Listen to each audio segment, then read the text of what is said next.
mkoa wa Mjini Magharibi. Jamii imetakiwa kutumia njia za busara katika kutatua migogoro ili kupata suluhisho kwa wakati na bila kutokea athari yoyote kwa wahusika. Tujiunge na Suhaila Mcha.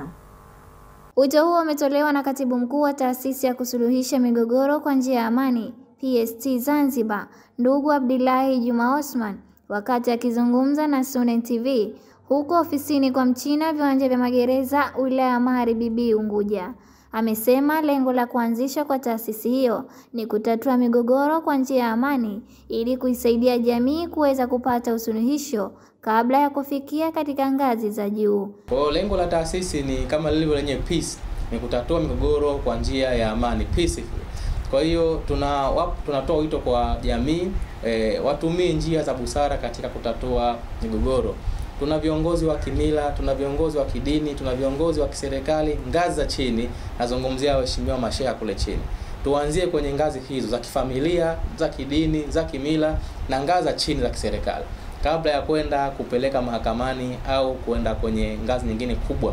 Kule mara nyingi mahakamani kunapelekea mrundikano mkubwa wa kesi. Aidha, ameziomba taasisi na wadau mbalimbali kuwaunga mkono ili kuweza kufanikisha malengo husika. Kwa wadau wengine wote ambao wameguswa na taasisi hii, basi tunakaribisha mje muiunge mkono taasisi yetu hii. Sisi ni vijana wote ambao tunahakikisha kwamba vijana wenzetu kule chini tunawatoa kutoka kwenye hali moja kwenda kwenye hali nyingine, na serikali yetu ni sikivu sana. Naye msaidizi wa Katibu Mkuu PST Zanzibar, Nasr Mohamed Salim, ameiomba jamii kuitumia taasisi hiyo kueleza matatizo yao yanapojitokeza ili kupatiwa ufumbuzi.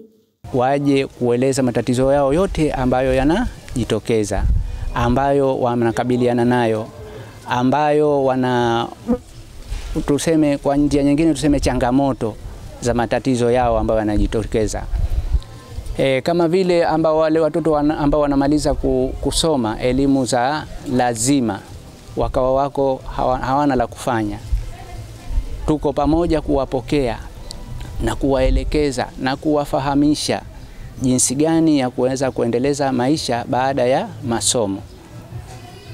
Watakapokaa pamoja, tutakapokaa sisi na wao pamoja, basi hii ni chachu ya kuendesha maisha yao.